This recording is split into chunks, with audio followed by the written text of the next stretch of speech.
autorizados para cumplir la misión. Dentro de todo lo que viene en la escritura, eh, hay algunas partes que se hacían en lo natural y tenían una repercusión espiritual.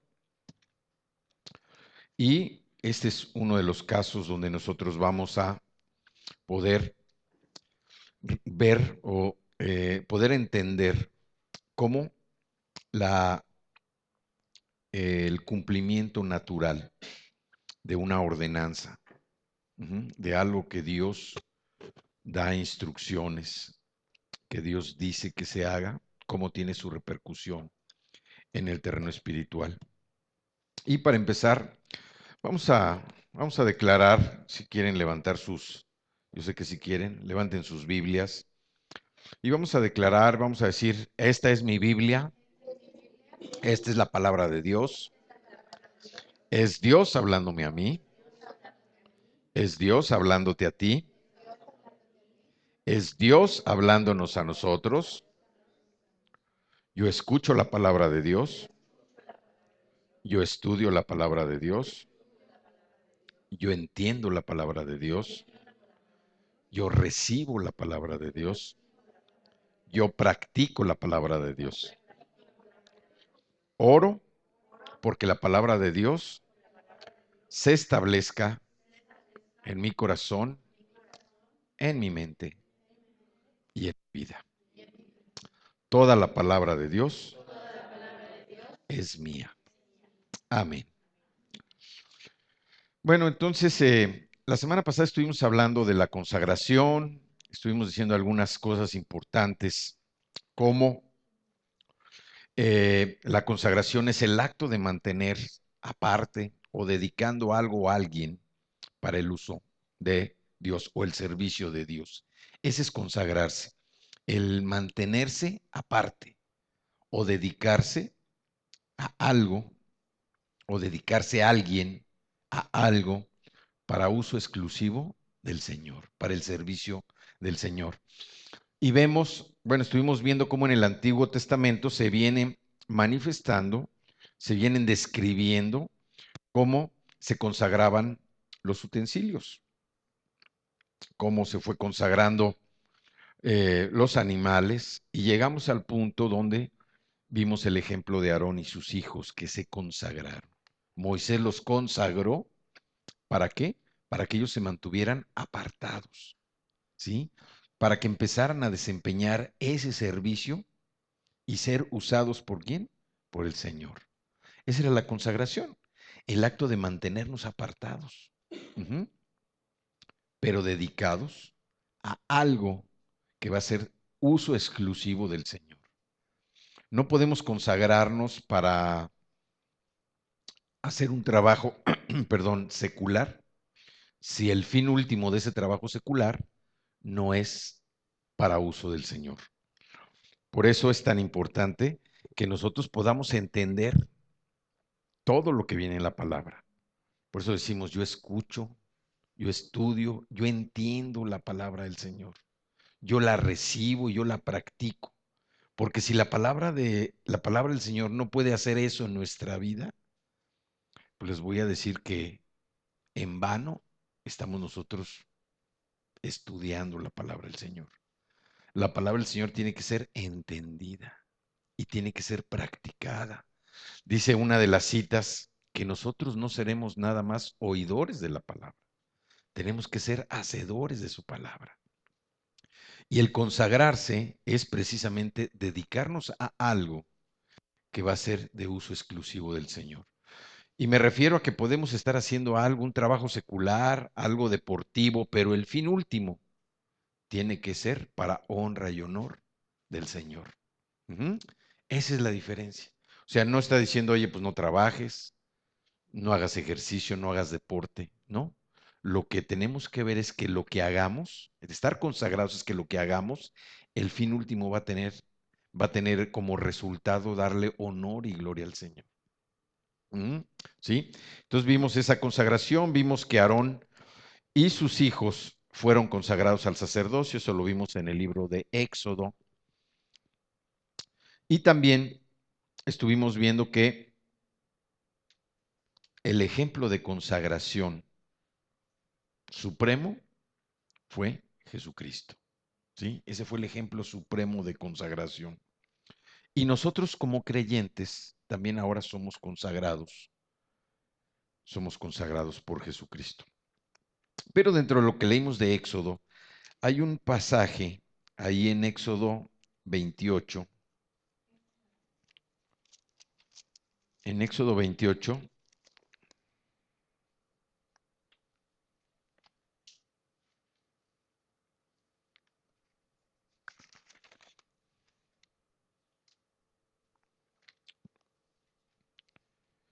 y en el versículo 41 dice, una vez que hayas vestido a tu hermano Aarón, es Dios hablándole a Moisés, y le dice, una vez que hayas vestido a tu hermano Aarón y a sus hijos, y luego viene una palabra, bueno, vienen dos palabras ahí, dice, los ungirás. Ujú. Dice, una vez que hayas vestido a tu hermano Aarón y a sus hijos, los ungirás. ¿Sí? Pero ¿para qué los vas a ungir? ¿Y qué dice después? Para conferirles autoridad y consagrarlos como mis sacerdotes. O sea, dentro del proceso de consagración, Dios le dijo a Moisés que él tenía que ungirlos, ¿sí? Y ungirlos, la palabra ungir en su forma más común pudiera ser como embarrar, ¿sí? Eso pudiera ser como embarrar, como poner, untar. Ajá. Pero aquí, eso es en lo natural. Pero aquí se está refiriendo a algo más profundo, que es precisamente lo espiritual, el mundo espiritual. Dice, una vez que hayas vestido a tu hermano Aarón y a sus hijos, los ungirás para conferirles autoridad y consagrarlos como mis sacerdotes. ¿Sí? Y si nos vamos ahí enseguida al capítulo 29, dice el versículo 7, luego tomarás el aceite de la unción y lo derramarás sobre su cabeza y le ungirás. Ujú. Aquí vemos cómo también les está diciendo cómo iba a llevarse a cabo esa unción, ¿sí? O sea, no era nada más el ungirlos, no era nada más el ungirlos para conferirles autoridad y consagrarlos como sus sacerdotes, sino que la parte también dentro de este proceso, una parte importante era el poner el aceite. Dice, luego lo ungirás derramando el aceite de la unción sobre su cabeza. Ajá. Entonces vemos que aquí la palabra unción, el ungir, es poner aceite en alguien como parte de una celebración. Se elige a alguien para hacer algo o alguien. Dice, queda ungido como presidente, queda ungido como rey. Y nosotros lo vemos aquí en la Biblia, cómo se ungía a los profetas, se ungía a los reyes, se ungía a los sacerdotes, a todos a los que se les iba a dar una función especial, un trabajo, una misión específica, se les iba a ungir. Y la palabra hebrea para ungido es mashach en el Antiguo Testamento, ¿sí? Que era apartar a alguna persona para algún ministerio o función, ¿sí? Aquí vemos cómo los reyes se ungían para desempeñar su función. Y hay un ejemplo que podemos ver en Primera de Samuel, allá atrás, vámonos a Primera de Samuel, adelante. Primera de Samuel al capítulo 16. Primera de Samuel en el capítulo 16, que es el capítulo donde dice que el profeta Samuel unge al rey David. Ahí en el versículo 12 Dice, en el 16:12, dice, Isaí mandó a buscarlo y se lo trajeron. Aquí si recordamos un poquito este pasaje, Samuel llega con Isaí por instrucciones del Señor, por una dirección de Dios. Llegó Samuel a visitar a Isaí, porque de ahí iba a ungir al nuevo rey de Israel. Entonces, cuando llega, pues al primero que ves al hijo mayor, ¿no? Grande, fuerte, y dijo Samuel, este es al que voy a ungir. Pero Dios le dice, ese no es, y empieza a recorrer a todos los hijos y no llega a ninguno. Cuando Dios le dice a Samuel, dice, pregunta por alguien más. Ya Isaí le dice, falta mi hijo, el más pequeño, que anda por allá con las ovejas. ¿Y qué le dice? Mándalo traer. El 12, Isaí mandó a buscarlo y se lo trajeron. Era buen mozo, trigueño y de buena presencia. El Señor le dijo a Samuel, este es, levántate y úngelo. Samuel tomó el cuerno de aceite y ungió al joven en presencia de sus hermanos.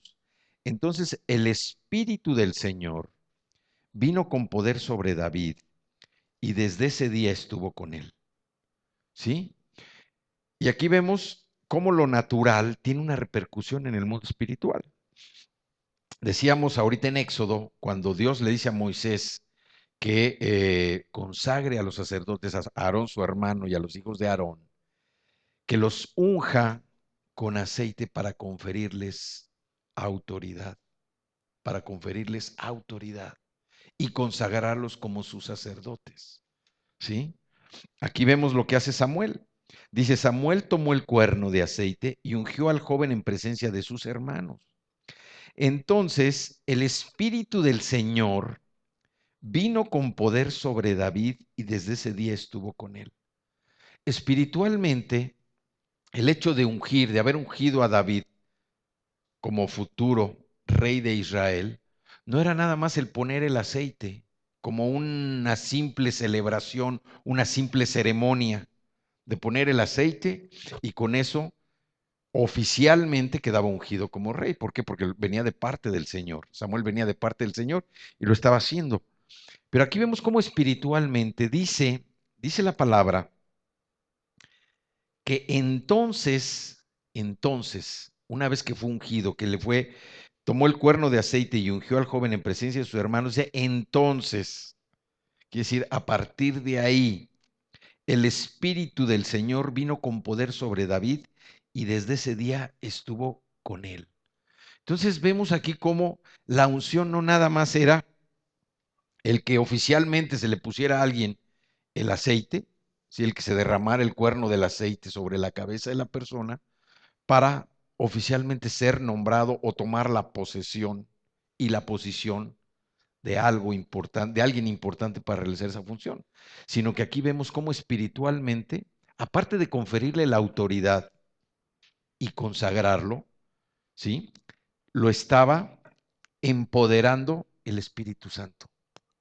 Dice el Espíritu vino, el Espíritu del Señor vino con poder sobre David y desde ese día estuvo con él. Y esto es lo que pasa con nosotros cuando recibimos a Cristo. Nosotros recibimos el poder del Espíritu Santo. Nosotros somos ungidos del Señor. Y es tan importante porque espiritualmente vemos que tiene una trascendencia en nuestra vida, tiene una trascendencia en lo que vamos a hacer. Estamos siendo autorizados para desempeñar una función especial, una misión específica. Ujú. Fuimos apartados, estamos siendo separados. ¿Para qué? Para realizar esa función, para realizar esa misión. Y como les decía al principio, el ser apartados no quiere decir que nosotros dejemos de trabajar, que dejemos de hacer ejercicio, que dejemos de divertirnos. El ser apartados y el estar consagrados significa que lo que hagamos va a tener un resultado final. Y ese resultado final tiene que servir para darle honor y gloria al Señor. Así es como nosotros nos estamos consagrando. No es que dejemos de trabajar, no es que dejemos de estudiar, no podemos decir, ¿sabes qué? Pues ya no voy a trabajar ni voy a estudiar porque ahora me voy a consagrar, me voy a dedicar a las cosas del Señor. No, Si Dios lo que quiere es que en el ámbito donde nosotros estamos, en las actividades que estamos realizando, el resultado final de lo que estemos haciendo, la consecuencia de lo que estemos haciendo sea para darle honor y gloria al Señor. ¿Sí? Ese es el estar consagrado, hacer las cosas de tal manera, buscando la excelencia, para que el resultado final sea darle honor y gloria al Señor. Y donde estemos, en un trabajo, en un ministerio, en la escuela, en la casa, en el deporte, donde estemos, todo tiene que ser con excelencia. ¿Por qué? Porque es parte ya de nuestro estilo de vida, que el resultado final tiene que servir para darle honor y gloria al Señor. Vamos a ver otra unción aquí. Esta es la unción de Samuel a David. Vámonos a Primera de Reyes, el siguiente libro, a Primera de Reyes, capítulo 1.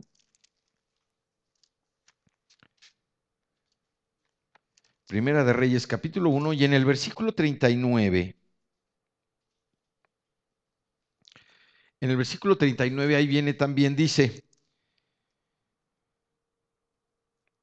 allí el sacerdote Sadoc tomó el cuerno de aceite que estaba en el santuario y ungió a Salomón. Tocaron entonces la trompeta y todo el pueblo gritó, viva el rey Salomón. Luego todos subieron detrás de él, tocando flautas y lanzando gritos de alegría. Era tal el estruendo que la tierra temblaba. Si nosotros vemos, aquí ya no se refiere a la unción que recibió David.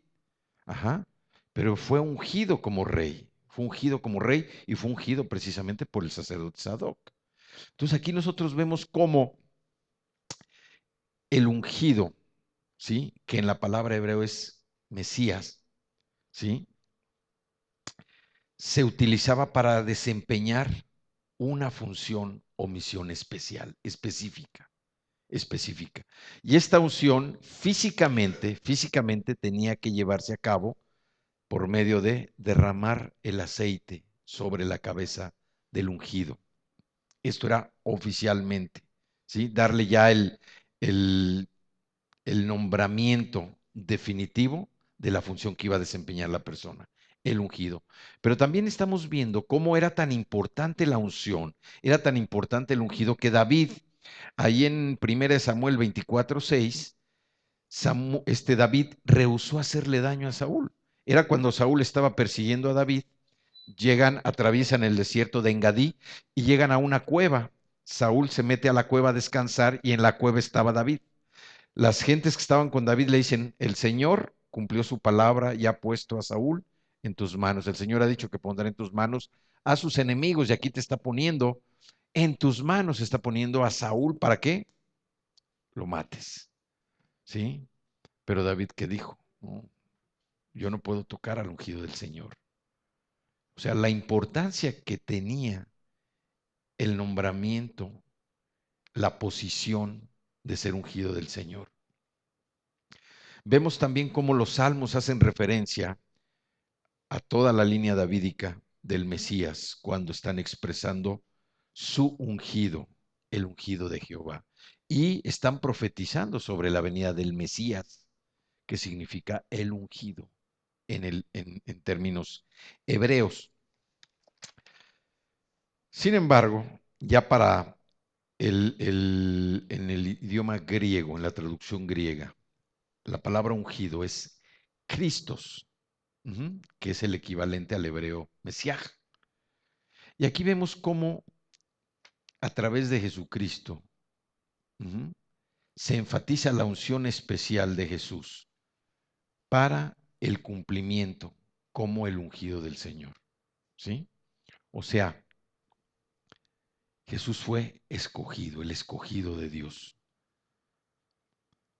Y aquí vemos cómo el poder, el poder del Espíritu Santo puesto en Cristo, ¿sí? Que mora en todo creyente, tiene una misión especial en nosotros. ¿Cuál es esa misión especial?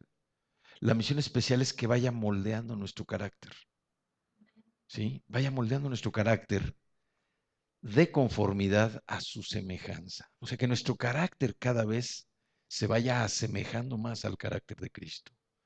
¿Sí? Entonces, hay una cita allí en Romanos capítulo 8, Romanos capítulo 8, y en el versículo 10, 8:10, que dice, pero si Cristo está en ustedes, el cuerpo está muerto a causa del pecado, pero el espíritu que está en ustedes es vida a causa de la justicia. Y aquí vemos que Cristo, el ungido, ya Jesús, ungido Jesucristo, por su Santo Espíritu y poder mora en todo, en todos y en cada uno de los creyentes. Y su función es moldear, ir moldeando el carácter de cada uno de nosotros que se vaya asemejando. Como dice aquí Romanos 8:10, pero si Cristo está en ustedes, el cuerpo está muerto a causa del pecado, pero el espíritu que está en ustedes es vida a causa de la justicia. Aquí nosotros nos damos cuenta cómo ese evento en lo natural, la repercusión espiritual que tiene en nuestras vidas nos lleva más allá para que podamos entender que no solamente tratamos nosotros de vivir una moda o de vivir un espacio, un pasatiempo a través de estudiar la palabra o decir, oye, pues yo soy nacido de nuevo, estudio la palabra, pero hasta ahí, ¿no? El efecto que la palabra debe tener en nuestra vida por medio de Jesucristo es que se vaya moldeando nuestro carácter, que nuestro carácter vaya cambiando. Como les decía yo en días pasados, no es que nuestra vida va a mejorar al nacer de nuevo, no es que nuestra vida mejore, es que es una nueva vida, es un nuevo nacimiento. Y mismo Jesús se lo dijo a este publicano, ¿sí? Cuando les dice que era necesario nacer de nuevo. Era necesario nacer de nuevo para ver el reino de los cielos. Y nosotros hemos nacido de nuevo. Hemos nacido de nuevo, ¿por qué? Porque podemos ver el reino de los cielos si queremos y si creemos. ¿Sí? No es nada más el pasar un tiempo, el aprovechar nuestro tiempo. Es bueno aprovechar el tiempo estudiando la palabra, pero el impacto más importante que la palabra debe tener en nuestra vida es precisamente esa transformación, esa renovación de nuestra mente, ese cambio de nuestras actitudes, ese cambio de dirección de lo que antes hacíamos, que era algo inapropiado, algo inadecuado, algo que no edificaba nuestra vida y que hoy, a través del conocimiento de su palabra, del estudio, del entendimiento de la palabra, estamos siendo nosotros apoderados, autorizados para poder desempeñar la función que Dios ha puesto en nosotros, el propósito perfecto que Dios tiene para la vida de cada uno de nosotros. Esa es la misión que la palabra, la función que la palabra debe hacer en nuestra vida, en nuestro corazón. No podemos nosotros, no podemos eh, estar repasando la palabra, estudiando la palabra y seguir viviendo como vivíamos antes. Nuestra mente tiene que ser transformada, tiene que ser reformada, tiene que ser renovada para poder comprender que hay otro tipo de vida, que el tipo de vida que la palabra nos está llevando a tener es un tipo de vida eterno, no es un tipo de vida que se va a consumir aquí en la tierra. Nuestros cuerpos se van a ir desgastando, se van a ir acabando, pero nuestra vida espiritual tiene una aspiración, tiene una expectativa de poder llegar a lo eterno, de poder convivir con Cristo. Hay otra cita ahí adelante en Gálatas, capítulo 2.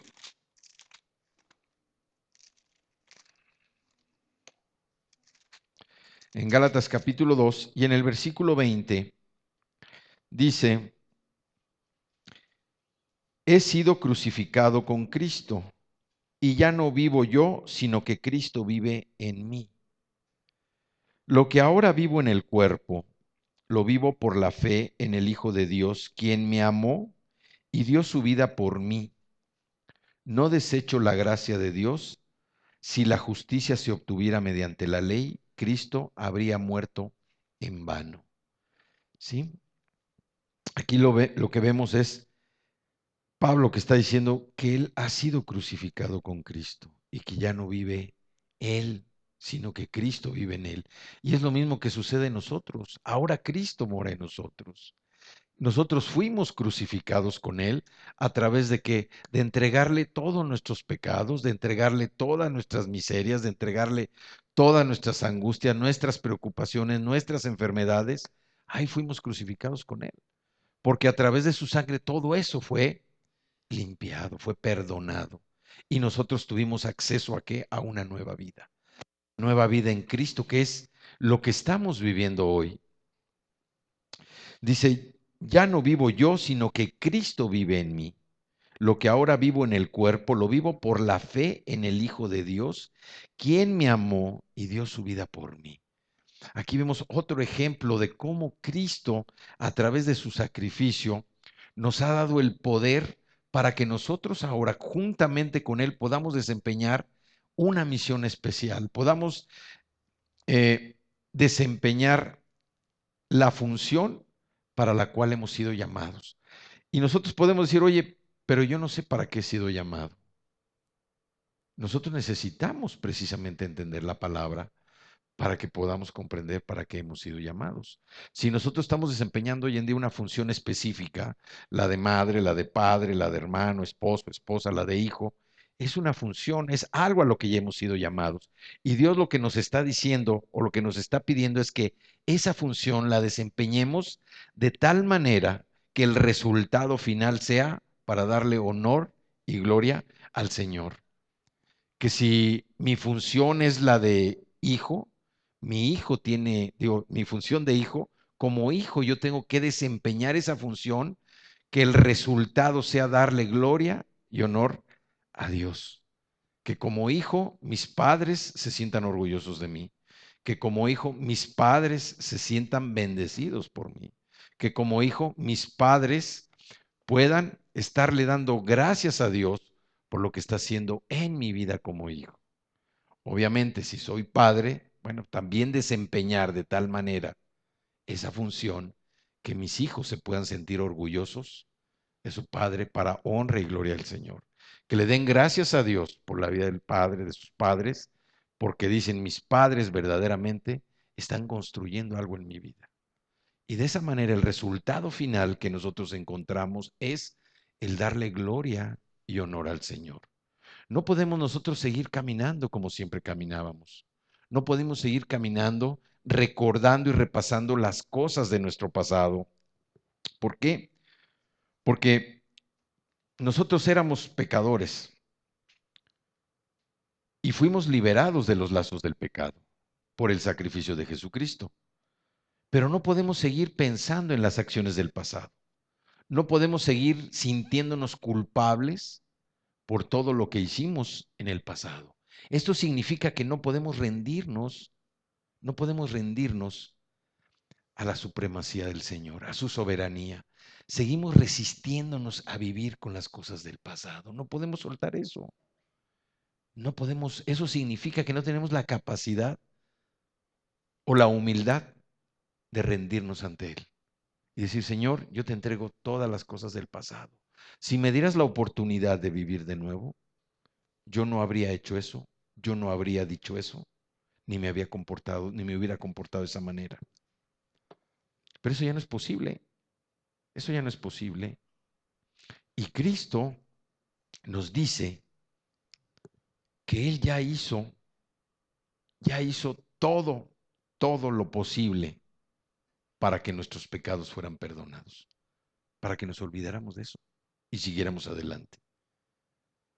El hecho de nosotros seguirnos resistiendo y seguir viviendo con las cosas del pasado quiere decir que no estamos creyendo, ¿sí?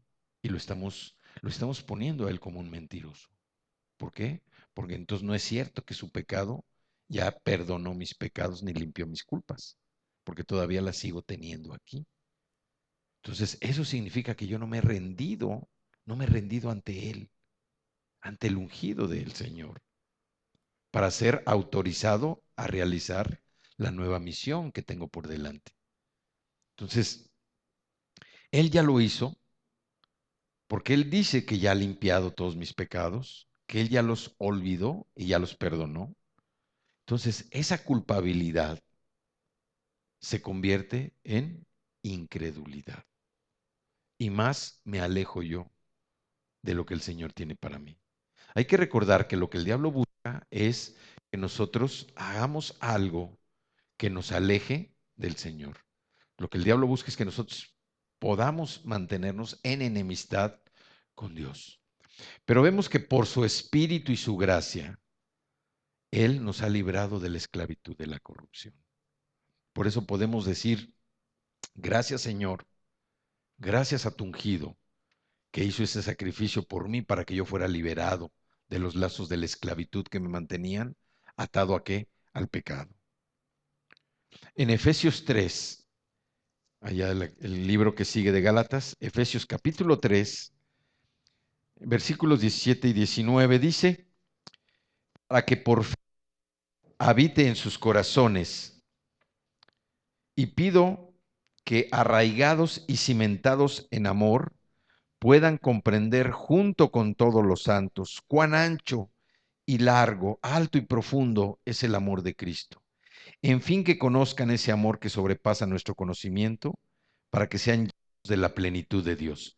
Aquí vemos también cómo el hecho de decir que Cristo mora en nosotros no se refiere solamente al que estemos declarando que ya somos nacidos de nuevo, sino significa que si Cristo verdaderamente mora en nosotros, ¿sí? Que hemos sido crucificados con Él, con todos nuestros pecados, todas nuestras malas obras, todo nuestro pasado fue crucificado en la cruz, ahora Él mora en nosotros, nosotros vivimos con Él y Él por fe está habitando en nuestros corazones. Y dice que arraigados y cimentados en amor, seamos plenamente capaces de comprender con todos los santos cuán ancho y largo, alto y profundo es el amor de Cristo. Cuán ancho. Cuán ancho y largo, alto y profundo es el amor de Cristo. Y es conocer ese amor que sobrepasa todo entendimiento para que seamos llenos de la plenitud de Dios. El hecho de sentirnos plenos tiene que reflejarse a través de que nosotros podamos vivir en paz. Podamos vivir en paz, podamos vivir con alegría, con gozo. Y vámonos a donde Jesús inició su ministerio. Vámonos al libro de Lucas. Vámonos al libro de Lucas. Y vámonos al capítulo 4.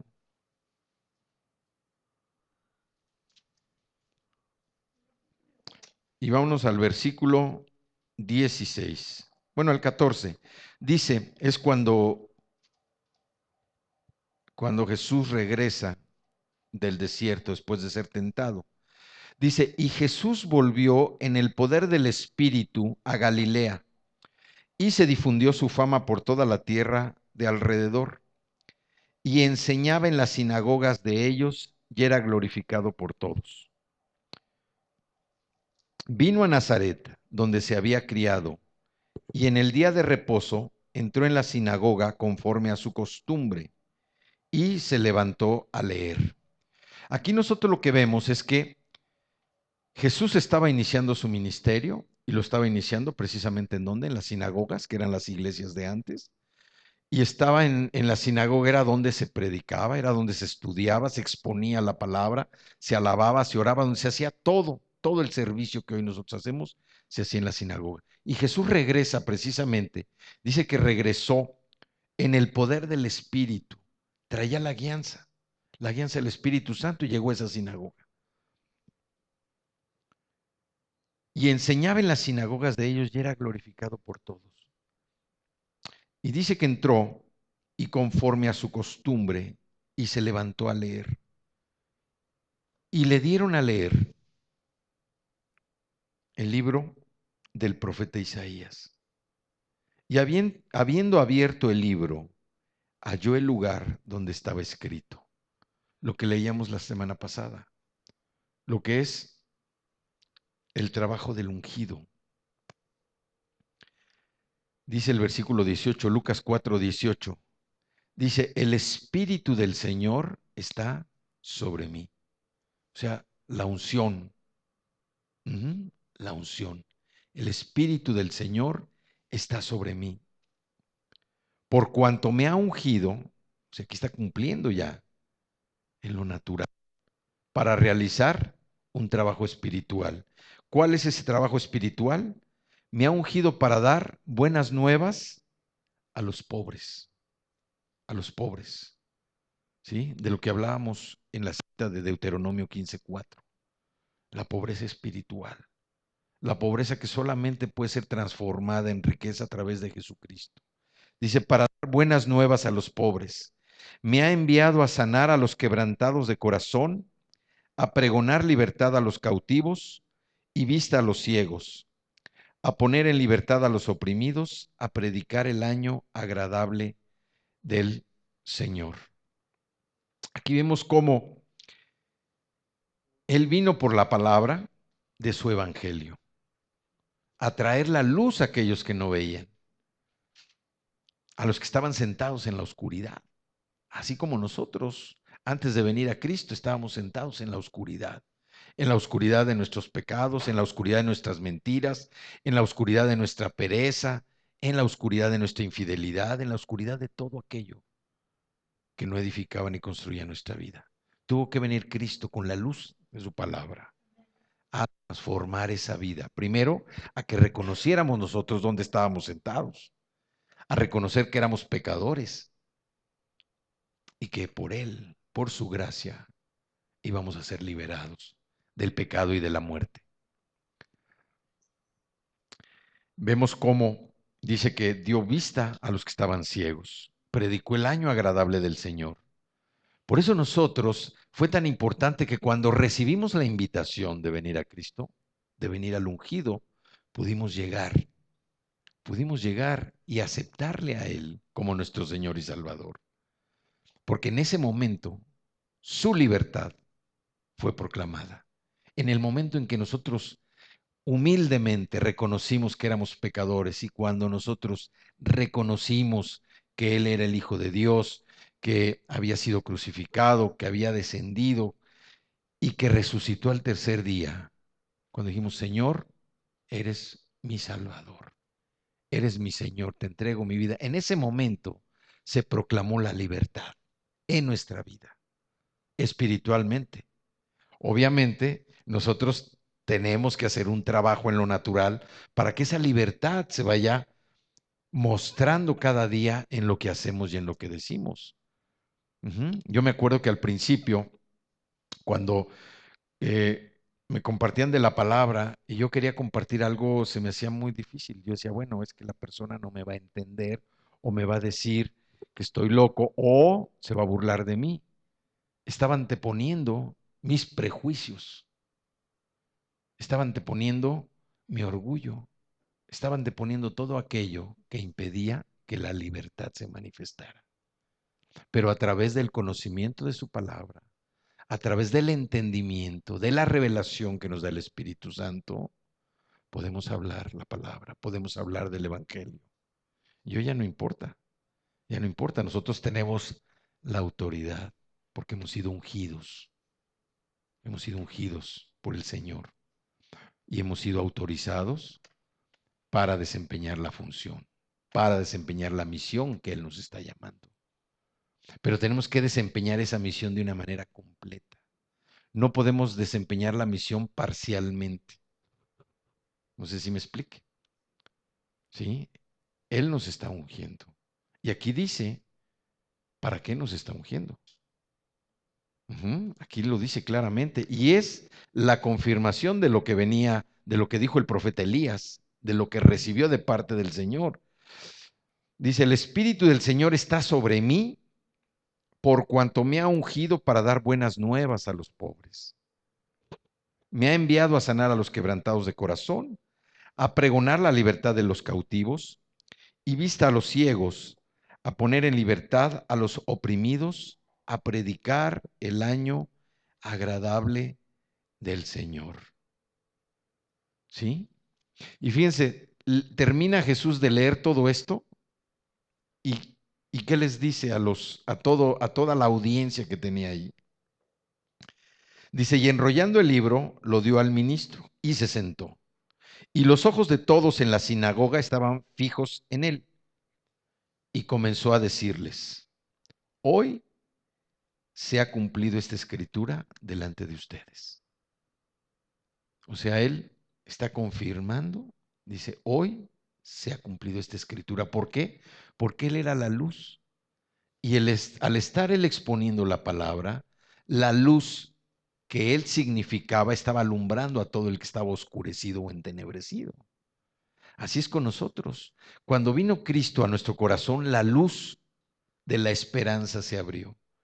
La luz de una nueva vida surgió y nosotros pudimos proclamar la libertad que Él quería depositar en nosotros. Vemos cómo por su gracia, por su poder, para nosotros es maravillosamente, maravillosamente conveniente que estemos junto a Él. ¿Sí? Que no perdamos esa posición, que no perdamos esa relación personal con Él, porque su poder, su gracia, todo, todo, dice que se va perfeccionando en nuestra debilidad. Y aquellas áreas de nuestra vida que son débiles, son fortalecidas por el poder y la gracia de Cristo Jesús en nosotros. No podemos sentirnos ya débiles. Si algo está fallando en nuestro carácter, algo está fallando en nuestra vida, el mismo Cristo, el mismo poder que lo levantó a Él de los muertos, es el poder que nos está levantando a nosotros para que nuestra vida pueda ser transformada, para que dejemos todas aquellas cosas que impiden que nosotros podamos seguir caminando. Nosotros debemos entender que la soberanía de Dios cuestiona el orgullo del ser humano. ¿Por qué? Porque a veces nuestro orgullo trata de que nosotros seamos más importantes que Dios. Y hay que reconocer, entender que su soberanía está por sobre todas las cosas. Los creyentes tenemos la unción del santo. Y al tener esa unción, esto nos hace santos, nos hace apartados para Él. Pero repito, apartados no quiere decir que estemos lejos de todo lo que hacemos. El apartarnos es el consagrarnos y el estar conectados con que lo que estamos haciendo va a dar como resultado darle honor y gloria al Señor. Ahorita, por ejemplo, las actividades que están desempeñando algunos de ustedes, ¿el resultado cuál es? Darle honor y gloria al Señor. Y la verdad a veces no es fácil pasar por el proceso, porque nosotros a veces nos confundimos o no queremos entender lo que Dios está poniendo en nuestro corazón. Siempre nuestra naturaleza quiere jalar más hacia las cuestiones del mundo. Entonces nosotros somos ungidos del Santo y esto nos hace santos a nosotros, apartándonos para Dios, consagrándonos a Él para desempeñar esa misión especial. El don del Espíritu Santo es el medio, todo eficiente para capacitar a cada uno de los creyentes. ¿En qué? En la verdad. El Espíritu Santo nos capacita para entender la verdad, para hablar la verdad. Y no me refiero a que si tal o cual hecho sucedió o no sucedió, sino para hablar la verdad de la palabra, para reconocer que Jesucristo es el Rey, que Jesucristo es el Señor, que Jesucristo viene de nuevo por su pueblo. Y vemos también cómo esta unción que nosotros recibimos, les decía, en lo natural, pero también en lo espiritual. Y viene la unción del Espíritu Santo, porque nosotros como verdaderos creyentes, como verdaderos cristianos, estamos ungidos y estamos ungidos por el Espíritu Santo y nos va a dar gracia, nos da dones y nos da privilegios espirituales, porque el Espíritu Santo lo que da es gracia. Y esta unción del Espíritu Santo es la que puede mantenernos alejados, alejados de todo aquello que puede ser fantasía. Vámonos a Primera de Juan.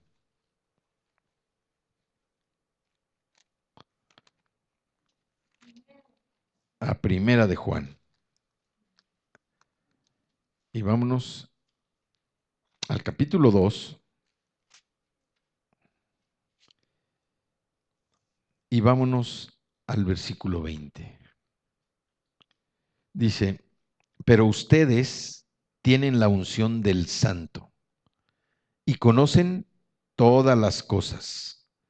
En la NBI dice, todos ustedes en cambio han recibido unción del Santo, de manera que conocen la verdad. No les escribo porque ignoren la verdad, sino porque la conocen y porque ninguna mentira procede de la verdad. ¿Quién es el mentiroso sino el que niega que Jesús es el Cristo? Aquí nos está diciendo quién es el anticristo, ¿eh? Todo el que no cree en Cristo es el anticristo. El que niega al Padre y al Hijo. Todo el que niega al Hijo no tiene al Padre, el que reconoce al Hijo tiene también al Padre. Permanezcan ustedes lo que han oído desde el principio y así ustedes permanecerán también en el Hijo y en el Padre. Esta es la promesa que Él nos dio. Esta es la promesa que Él nos dio. ¿Cuál es la promesa? ¿Cuál es la promesa que Él nos dio? ¿Qué dice aquí? La vida eterna, la vida eterna. Esa es la promesa que Él nos dio, la vida eterna. Estas cosas les escribo acerca de los que procuran engañarlos. Pero vean este versículo, el que sigue, el 27. En cuanto a ustedes, la unción que de Él recibieron permanece en ustedes y no necesitan que nadie les enseñe. Esa unción es auténtica, no es falsa y les enseña todas las cosas. Permanezcan en Él tal y como Él les enseñó. Entonces aquí vemos cómo recibir la unción del Espíritu Santo abre nuestro entendimiento para entender las cosas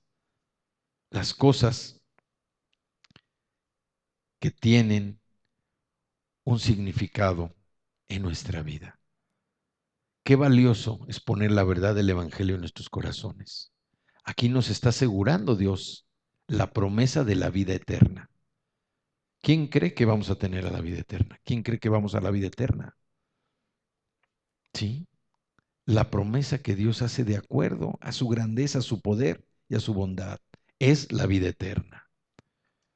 Y también nos dice que el Espíritu de verdad no miente, que enseña todas las cosas necesarias para nuestro conocimiento de Dios en Cristo y su gloria en el Evangelio. Los privilegios del Evangelio comprometen deberes del Evangelio. Y los ungidos por el Señor, los ungidos de Cristo, permanecemos en Él. La nueva naturaleza espiritual viene de Jesucristo y requerimos de constancia para practicar su palabra, sobre todo en lo que son tiempos de prueba. Yo no sé si alguno ha pasado tiempos de prueba, yo creo que no, ¿eh? Pero ahí es el mejor momento donde el Espíritu Santo nos ha capacitado para poner la palabra por obra, en tiempos de prueba. En tiempos de prueba es donde se puede manifestar la gloria del Señor a través de su palabra. ¿Por qué? Porque nosotros los que somos nacidos de nuevo, dicen una de las versiones en la King James, nacemos de arriba.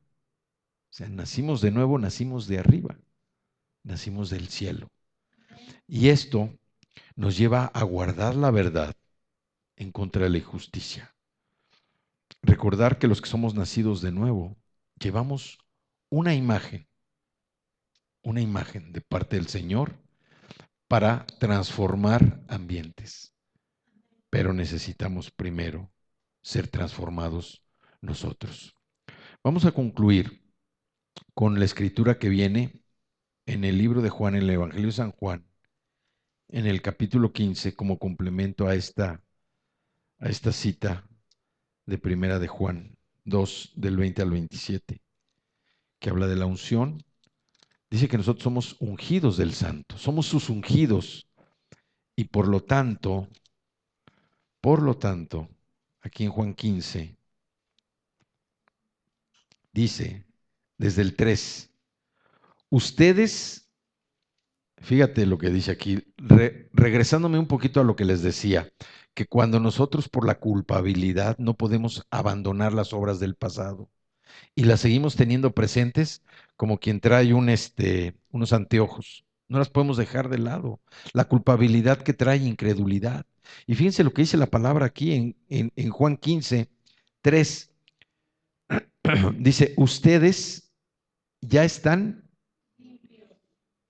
limpios por la palabra que les he comunicado. Nosotros ya estamos limpios por la palabra que Dios nos ha comunicado. Permanezcan en mí y yo permaneceré en ustedes. Así como ninguna rama puede dar fruto por sí misma, sino que tiene que permanecer en la vid, así tampoco ustedes pueden dar fruto si no permanecen en mí.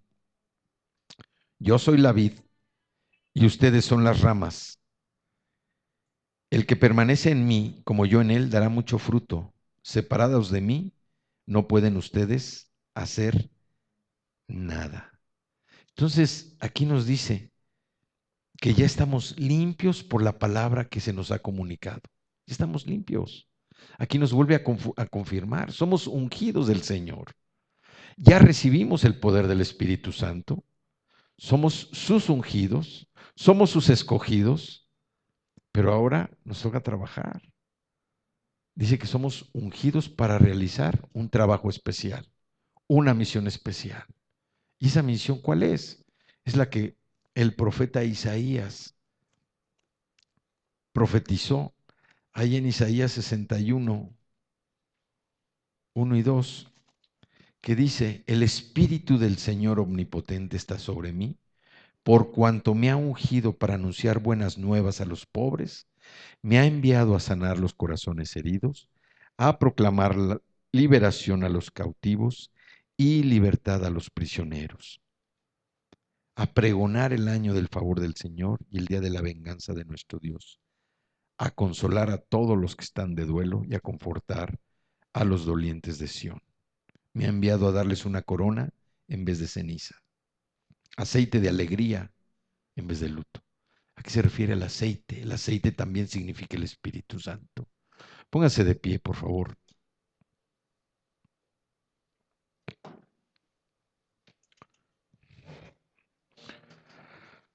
Ya entendemos entonces que esa unción, el Espíritu Santo, la unción que nosotros hemos recibido por ser ungidos del Señor, es una unción que nos da poder. ¿Por qué? Porque nos está autorizando a realizar la misión, el propósito para lo cual Él nos ha llamado. Somos ungidos del Señor, estamos autorizados, ya tenemos ese poder, el Espíritu Santo mora en nosotros. Tenemos toda la capacidad para seguir siendo preparados, tenemos toda la capacidad para demostrar el carácter de Cristo a través de nuestras vidas. ¿Sí? Entonces, en lo espiritual, la obra ya está hecha. En lo natural, estamos trabajando día con día. Y ahorita vamos a hacer un ejercicio para ungir a cada uno de ustedes por el poder del Espíritu Santo y que estemos complementando el trabajo para el cual Dios nos ha llamado, ¿sí? Vamos a cerrar nuestros ojos y si pueden, pueden hacer una línea aquí todos, por favor. Vamos a orar. No necesitamos nada más que entender su palabra, recibir, sentirse esa llenura del Espíritu Santo, para que todo lo que estemos haciendo tenga como resultado el darle honor y gloria al Señor. Así sea la cosa más pequeña, a lo mejor ir a la tienda, el poderle compartir a la señora de la tienda, la gasolina, al comprar gasolina, el poder darle una palabra de ánimo, el que se empiece a notar en nosotros el carácter de Cristo, la transformación ese poder renovador en nuestra vida. El que ya no sigamos con esos viejos hábitos ahora en nuestra nueva vida. El que podamos entender que la esperanza, la libertad están abiertas para nosotros. Que el caminar que nosotros tenemos y que hacemos el día de hoy es un caminar que nos va a llevar a la vida eterna, a la promesa que el Padre ya hizo en su palabra y que hoy nosotros hemos recibido. Vamos a una vida eterna, llena de amor, llena de paz, llena de alegría, pero el poder del Espíritu Santo nos va a dar gracia. ¿Para qué? Para poder sortear cualquier tipo de situación que nosotros enfrentemos y salgamos avantes. Que podamos salir adelante de todo lo que Dios nos ha llamado a hacer y de que podamos sortear cualquier conflicto, cualquier problema que se nos presente en el día a día, no dejándonos llevar, no dejándonos llevar por el coraje, no dejándonos llevar por la ira, por la envidia, por el orgullo, por todo aquello que era nuestra vieja naturaleza. Hoy, todo lo que nosotros hagamos tiene que llevar el sello de Cristo, porque hemos sido sellados por el poder del Espíritu Santo. Amén.